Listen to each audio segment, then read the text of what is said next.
जय जय सीताराम। दर्शकों, छोटी दीपावली इस वर्ष 2025 में 19 अक्टूबर रविवार को मनाई जाएगी। यह नरक चतुर्दशी के नाम से भी इसे जानते हैं। नरक चतुर्दशी, छोटी दीपावली, काली चौदस, रूप चतुर्दशी, इन सब नामों से जानी जाती है। इसका मूल महत्व ये है कि हम अंधकार को समाप्त करके प्रकाश की ओर ले जाएं, असत्य को समाप्त करके सत्य की ओर ले जाएं और नकारात्मकता का अंत हो। बुराई है, आलस्य है, अज्ञान है, इन सबको मिटा करके प्रकाश की ओर ले जाना ही इस रूप चतुर्दशी का महत्व है।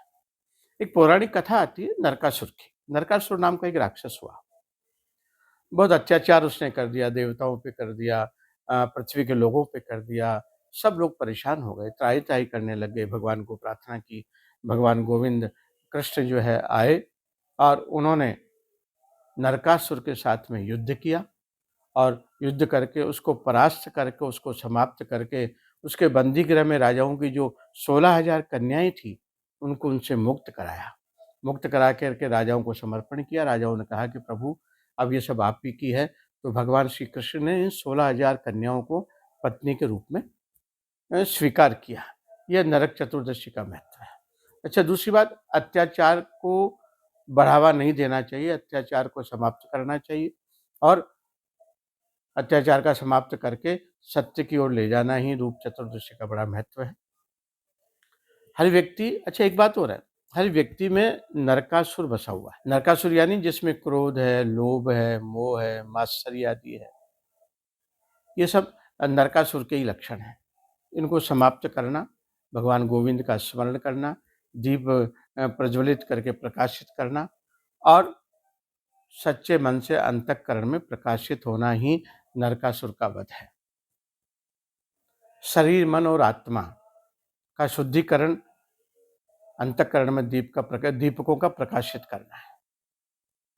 अच्छा, एक बात और है, नरक चतुर्दशी के दिन आपको सुबह तेल से, पीटी से, उबटने से, नाना प्रकार की औषधियों को मिक्स कर करके स्नान करना चाहिए ब्रह्म मुहूर्त से पहले।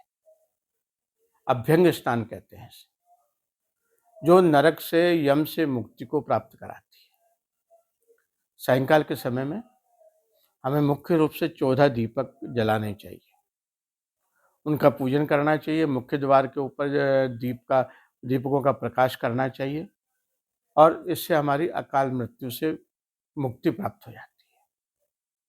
अच्छा, एक बात और है, शास्त्रों में बताया गया है कि रूप चतुर्दशी के दिन ही, छोटी दीपावली के दिन ही श्री हनुमान जी महाराज का भी जन्म महोत्सव मनाया जाता है। माँ अंजनी के गर्भ से श्री हनुमान जी का अर्धरात्रि में जन्म हुआ, इसलिए अर्धरात्रि में जन्मोत्सव मना करके उनको तिल्ली का तेल है, चमेली का तेल है, सिंदूर है, इससे उनको चोला चढ़ाना चाहिए, गुड़ चने का भोग लगाना चाहिए, कीर्तन करना चाहिए, रामधुनी करनी चाहिए और श्री हनुमान चालीसा का पाठ करना चाहिए, जिससे कि आपके जीवन में सुख और समृद्धि की प्राप्ति होने लग जाती है। बुरे विचारों को छोड़ना, अच्छे विचारों को जीवन में अपनाना, इस नरक चतुर्दशी, रूप चतुर्दशी का बहुत बड़ा महत्व है। जय जय सीताराम।